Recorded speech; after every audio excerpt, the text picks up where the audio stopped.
Hola de nuevo, bienvenido a tu canal MediHelp University en uno más de sus episodios de microbiología, lo esencial. El día de hoy hablaremos sobre Helicobacter pylori.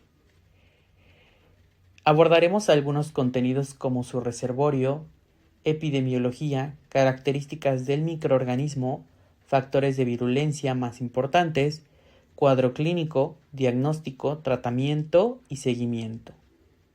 Para empezar, tenemos que Helicobacter pylori tiene como reservorio al ser humano.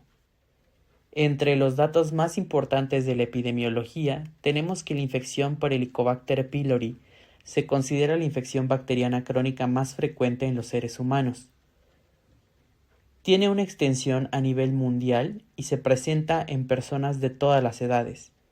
De hecho, es muy interesante porque se estima que hasta el 50% de la población está afectada.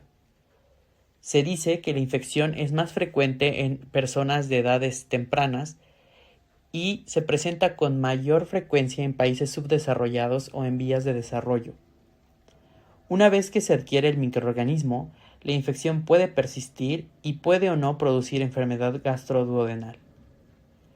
La transmisión se da de persona a persona por contacto directo, ya sea mediante saliva, vómito o heces, y también por medio de alimentos o agua contaminados. Entre las principales características de Helicobacter pylori tenemos que tiene una forma de S o en espiral y se relaciona morfológicamente con las bacterias del género Vibrio.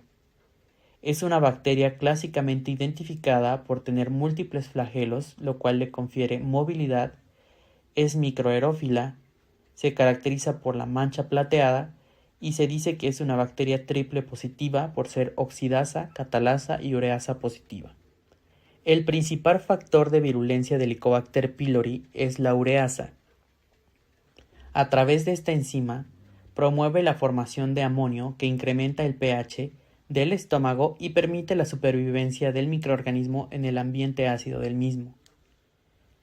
En cuanto al cuadro clínico, tenemos que la principal entidad clínica provocada por la infección por Helicobacter pylori es la gastritis tipo B, también denominada atrófica, que de hecho es la más frecuente y se caracteriza por la inflamación de la mucosa gástrica con atrofia, pérdida glandular y cambios metaplásicos, y que es causada ya sea por trastornos autoinmunes o de forma más frecuente, por lo que estamos hablando, que es la infección por Helicobacter pylori. Los síntomas de este tipo de gastritis pueden variar en severidad, pero generalmente incluyen dolor abdominal, náusea, vómito y hematemesis. Otras formas de presentación clínica son las úlceras pépticas, tanto gástricas como duodenales, e incluso en casos extremos pueden llegar a presentarse un mayor riesgo de adenocarcinoma gástrico y linfoma de tejido inmunitario de la mucosa gástrica.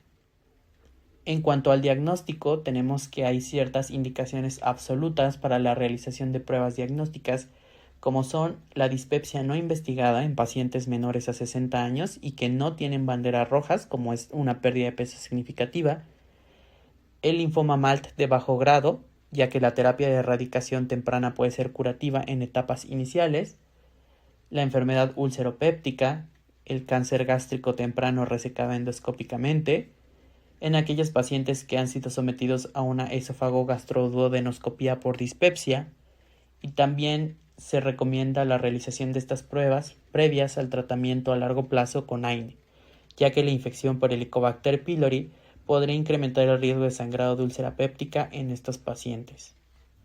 Asimismo, tenemos algunas indicaciones relativas para la realización de estas pruebas, como son los pacientes que se encuentran en tratamiento a largo plazo con AINE o ácido acetilsalicílico, la anemia por deficiencia de hierro sin explicación o lógica, los adultos con púrpura trombocitopénica idiopática, ya hablando como tal de cuáles son las pruebas diagnósticas, se van a dividir en métodos no invasivos y métodos invasivos. Los métodos no invasivos van a ser preferidos en el diagnóstico inicial en pacientes menores de 60 años y con síntomas típicos de dispepsia que tienen bajo riesgo de malignidad como patología de base. Entre estos métodos encontramos principalmente a la prueba de urea en aliento, que va a detectar un isótopo de carbono marcado en el aliento del paciente y que es de particular utilidad para confirmar la erradicación de la infección. La sensibilidad de esta prueba incrementa cuando los IVP, como el omeprazol, el esomeprazol, pantoprazol, han sido retirados 2 semanas previas. Más adelante veremos que los IPP forman parte de la terapia de erradicación del Helicobacter pylori. También tenemos las pruebas de antígeno del Helicobacter pylori en heces, que pueden usarse para el diagnóstico inicial o la confirmación de la erradicación.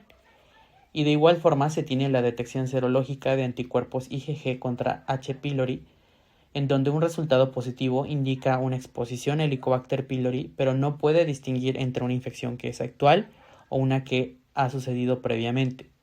Los anticuerpos también podrían ser detectados aún después de la terapia de erradicación. Entre los métodos invasivos se tiene que estos requieren biopsia, sobre todo en pacientes que han sido sometidos a esofagogastroduodenoscopía por dispepsia. Y entre estos tenemos la prueba rápida de ureasa, que va a detectar la cantidad de amonio producida mediante biopsia del antro y cuerpo gástrico, y al igual que en la prueba de urea en aliento, la sensibilidad incrementa si los inhibidores de bomba de protones, que es lo que significa IVP, son interrumpidos 2 semanas antes. La histología va a ser el gold standard del diagnóstico de la infección por Helicobacter pylori y se refiere a la identificación microscópica directa, requiriéndose una biopsia de antro y 2 biopsias del cuerpo gástrico, y pues la identificación se va a dar de bacterias en forma de bastón, que van a ser curvas, con múltiples flagelos, lo cual le va a dar la apariencia típica de Helicobacter pylori. Tenemos otros métodos invasivos como el cultivo y el antibiograma, pero estos requieren un medio especial y no está disponible en muchas regiones del mundo. Asimismo, tenemos la reacción en cadena de la polimerasa, pero esta tiene un uso limitado por su limitada accesibilidad y costo, y solamente es de especial utilidad en la obtención de información con respecto a la resistencia antimicrobiana. Ahora, con respecto al tratamiento de elección de la infección por Helicobacter pylori, tenemos que todos los pacientes con una prueba positiva para Helicobacter deben recibir terapia de erradicación. Generalmente, los tratamientos duran de 10 a 14 días y se tienen en general 2 esquemas. Uno, que consiste en una terapia triple con claritromicina, y otro, que es la terapia cuádruple con bismuto. La terapia triple con claritromicina consiste en claritromicina más amoxicilina o metronidazol más un inhibidor de la bomba de protones como el omeprazol en una posología de 2 veces al día, ya sea en dosis estándar de 20 miligramos o hasta 40 miligramos, en zonas con baja resistencia a claritromicina, alrededor de menor del 15% de resistencia reportada. Mientras que la terapia cuádruple con bismuto va a consistir en la administración de un inhibidor de bomba de protones como es el omeprazol, en un esquema de posología de 2 veces al día en dosis estándar de 20 miligramos, más bismuto, que se va a unir a la mucosa afectada, lo que le confiere protección frente al ácido y estimula la secreción de bicarbonato, por lo que este ayuda a restaurar el pH de la mucosa y es ampliamente usado en el tratamiento de las úlceras pépticas por infección por Helicobacter. Además, se va a incluir una tetraciclina como es la doxiciclina y el metronidazol. Este esquema se va a preferir en zonas con alta resistencia a claritromicina reportada en mayor al 15% de los casos. Como parte del seguimiento de la terapia de erradicación del Helicobacter pylori, se va a necesitar la confirmación de la erradicación del Helicobacter 4 a 6 semanas después del término del tratamiento. Y las modalidades preferidas van a ser la prueba de urea en aliento, la prueba de antígeno Helicobacter pylori en heces o la biopsia.